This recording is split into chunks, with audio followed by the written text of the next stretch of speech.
يوم بيحكولي صبر سلاحي واخر صبر الموت. والكل شايف بس لا مش فارق، صوتي حياة وانا واقف وحدي، العالم ضدي وانا مخشى. سلبوني روحي مفتاح البيت في قلبي وانا راجع وبايدي ولدي، ولو كل العالم كان ضدي انا راجع يا بلادي راجع. First of all, Khalid, I'm not going to lie. The Gaza genocide it carried a lot of shocks to all of us in terms of the integrity of journalism, the principles of international journalism organizations and their integrity, and even the basic facts, the basic principles of what journalism is. When you study journalism in any school around the world, especially in the Western world, you're taught about the objectivity, the neutrality, being unbiased, the integrity of journalism, the code of ethics in journalism, and as like they call us, third world countries, the Middle East, we are lectured for years and years, not just about these principles, but also about international law, about humanitarian law, about so many things and ideas that we actually thought are true. And this Gaza genocide just proved to us that everything that was said, everything that was spoken about, everything that we were taught for many years and we believed is just a lie. As simple as that. And the fact that it is so clear that the people, the public, have now been aware of everything that is happening. They are able to say that mainstream media is not reporting with objectivity, it's not reporting with honesty, and it is completely biased to the Israeli narrative. That has become very clear to the people everywhere in the world, and everyone is speaking about this now. Everyone is even talking about this in a way that just really shows the wrongdoing of these Western journalism organizations. And it's really a shame that journalism, which is supposed to be an authority of itself, the job or the main reason, the main objective of journalism is to hold those in power, to hold those who do wrong accountable for the wrongdoing, regardless of everything and regardless of anything.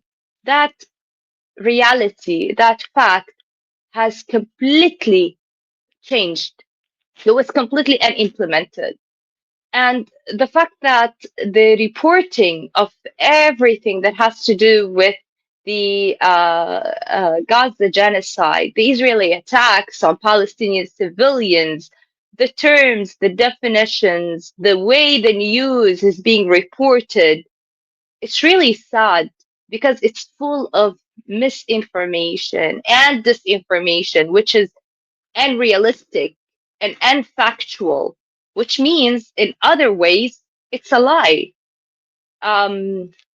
It just shows that everything has just turned in one direction, which is all these journalism organizations have just sided with Israel simply because their countries are allies with Israel. And of course, that doesn't go with everyone. That is not. We have witnessed and we have seen other journalism organizations that have fought this battle, although it has been a very fierce battle on them, but they have fought it for over 15 months now and are still fighting it.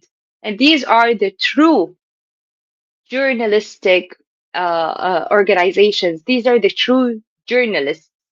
So, yes, there is truth, but it is battled, and it's battled in a very fierce way. And it's not just a battle of it's not just a battle of truth and lies. It's actually a battle of allies, because when you choose to support a side over the other, regardless of all the facts and realities that you see in front of you on the ground, then this is not even journalism anymore.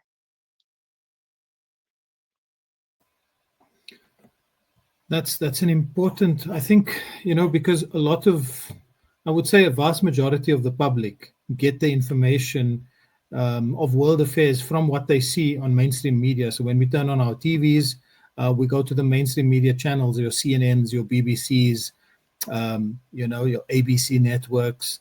And my question is more in terms of these media corporations are they're not there to serve a truth, but they're more there as a business, as a corporation, to be able to further an agenda. Would you say that's more an accurate description? So the viewers then need to be more careful and more selective about which channels they source the information from. Well, I really believe, Khalid, that this is the reality, what you just described. And I think that the majority of the public now is very much aware of this reality. And that's why even when they stream mainstream media, they go to select and to see the headlines of every mainstream media about the same exact news. And they can differentiate and they can read. And now, this is the good thing among the public, is that they read and they find out. And this is just amazing, because just a year ago, we did not have that same level of awareness, which it cost us a lot. We paid as Palestinians a very heavy price until we got the public to actually turn around and pay attention to what's happening in the Gaza Strip. I mean, for about 8 months, the first 8 months of this genocide, there was no that awareness among the people, among the public. Some people didn't even know about what was happening in the Gaza Strip. It's the only documented genocide in history. It's a live streaming genocide, and yet people among the world didn't even know it existed, because they never saw it on their channels. They never saw it on their mainstream media. And that's why it took us such a long time. And I've said this over and over again. Palestinians, it took us 8 months. We paid a very heavy price for the people to pay attention to what's happening in the Gaza Strip, and to start talking and to start searching and to start following and to start speaking out or speaking up about the genocide, to start protesting and going out in the streets to say or to call for a ceasefire, to say end this genocide. And then the awareness started happening. And I'll tell you something, Khalid. Most journalists are very much upset that the majority of the public take their news through social media platforms. But in reality, journalists are the main reason why the public are following social media platforms. Because when you have an ongoing genocide day and night, non-stop, and your channel or your mainstream media is not even airing anything about it or even talking about it or barely talking about it, then there's something wrong. Then this is not the right place where I need to follow what is really happening in the world. Being selective on events that are happening, this is the major issue. This is the major problem. And we're not talking about an event that isn't